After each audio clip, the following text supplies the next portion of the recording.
Today is May 17th. Today the crowd says he's done all things well.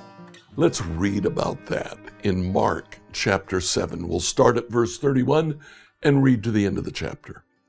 He returned from the region of Tyre and went by way of Sidon toward the Sea of Galilee in the region of the Decapolis, the 10 Greek cities. They brought to him a deaf man who had an impediment in his speech. They begged him to lay his hand on him. He took him aside in private, away from the crowd. He put his fingers into his ears, and he spat and touched his tongue.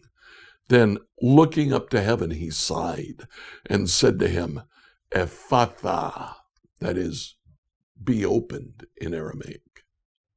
His ears were opened, his tongue was released, and he spoke plainly. Then Jesus ordered them to tell no one, but the more he ordered them, the more zealously they proclaimed it.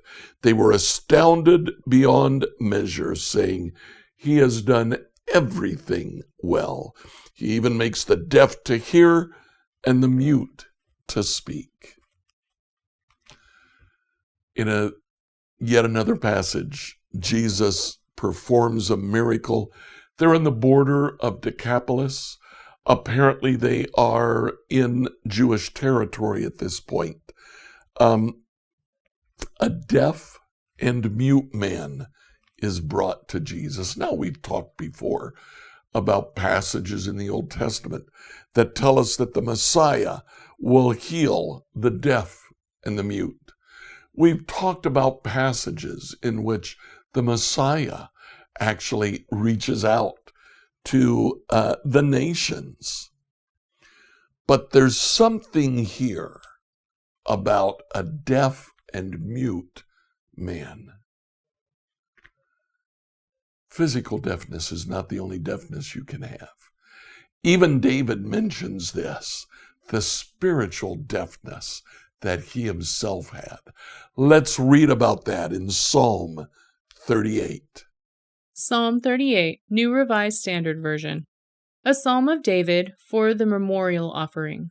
O Lord, do not rebuke me in your anger or discipline me in your wrath, for your arrows have sunk into me, and your hand has come down on me.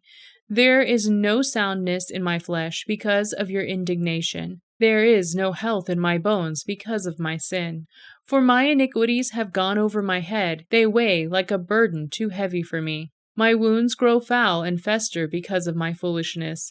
I am utterly bowed down and prostrate. All day long I go around mourning. For my loins are filled with burning, and there is no soundness in my flesh. I am utterly spent and crushed. I groan because of the tumult of my heart. O Lord, all my longing is known to you. My sighing is not hidden from you. My heart throbs. My strength fails me. As for the light of my eyes, it also has gone from me. My friends and companions stand aloof from my affliction, and my neighbors stand far off. Those who seek my life lay their snares. Those who seek to hurt me speak of ruin and meditate on treachery all day long. But am I like the deaf? I do not hear. Like the mute, who cannot speak? Truly I am like one who does not hear, and in whose mouth is no retort. But it is for you, O Lord, that I wait. It is you, O Lord my God, who will answer. For I pray, only do not let them rejoice over me, those who boast against me when my foot slips. For I am ready to fall, and my pain is ever with me. I confess iniquity. I am sorry for my sin. Those who are my foes without cause are mighty, and many are those who hate me wrongfully. Those who render me evil for good are my adversaries because I follow after good. Do not forsake me, O Lord. O my God, do not be far from me. Make haste to help me, O Lord, my salvation. So in Psalm 38, David says, I'm like the deaf man.